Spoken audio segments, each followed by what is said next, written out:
You know something, I was thinking this morning that we talk a lot about Job. Before I get to that, let me ask you a question. Have you ever been going through something and the pain and the hurt was so significant, you prayed to God probably more than normal, and He never took the pain away? And you probably begin to ask these questions here. Why? Why didn't He take the pain away? Or you probably begin to say, did He have time for me? Did He hear me? And so you pray even more diligently. You probably even come to the conclusion that you're not even living like you should. And you begin to examine yourself and look back in your life, and you begin to say, okay, what have I done wrong to make God not hear me? Those may be the wrong conclusions. You know, we talk so much about Job, but I'm telling you something. When it comes to our life, the person in that relationship that we really resemble sometimes is Job's wife. Job stood strong. Job endured stuff that you and I probably would never face in our life. But many times we get like Job's wife. In Job chapter 2, verse number 8 and 9, 8 through 10, really, while they were going through what they were going through, they had just lost all their children, all their daughters and all their sons, all their well-being.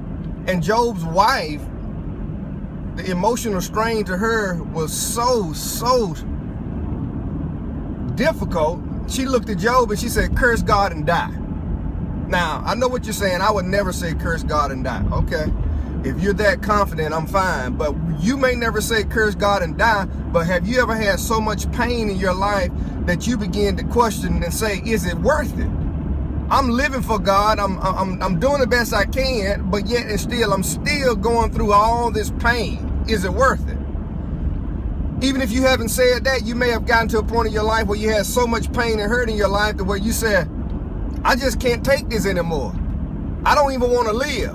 Oh, I would never say that. That's fine if you would never say that, but a lot of people in the Bible said that. Moses is one of them. Job is one of them. As a matter of fact, in Job chapter 3, Job questioned the fact, why was he even born? Job said, well, just take my life right now because I can't go through what I'm going through. So it's nothing wrong with getting to a point in your life to where you said, I can't take this anymore. The pain is too difficult to bear. There's nothing wrong with that. So don't feel guilty because you have those emotions running through your body.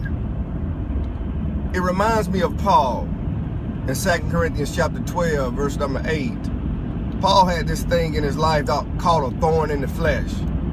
And he asked God, in verse 8, he said he asked God 3 times. He begged God 3 times to take it away. I don't really know exactly what it was. I have my assumptions, but the whole point of it is he was so uncomfortable with it in his life that he begged God 3 times to take it away. And God's answer all 3 times was no. But in verse number 9, God tells him why he said no.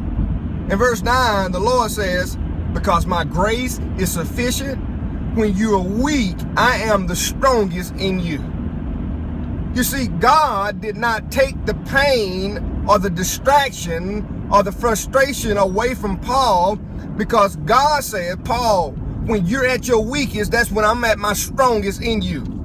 And then in verse 10, Paul said, since I now have that understanding of my pain and my hurt, since I understand now that when I'm weak, God is not really away from me. It's not that God is not listening to me. It's that my life is allowing God to work in me. Paul said, since I have that understanding of my life now, in verse 10, Paul said, I rejoice in what I go through. Paul said, I'm no longer saddened by what I go through. I have confidence in what I go through. I rejoice in my sickness. I rejoice in my infirmities. I rejoice in my reproaches. I rejoice in the frustrations of life. I rejoice in all the things and the perils that I go through. Paul said, I rejoice because I know when I am weak, I am at my strongest. The pains of life are real and they're hard. They can make you want to give up.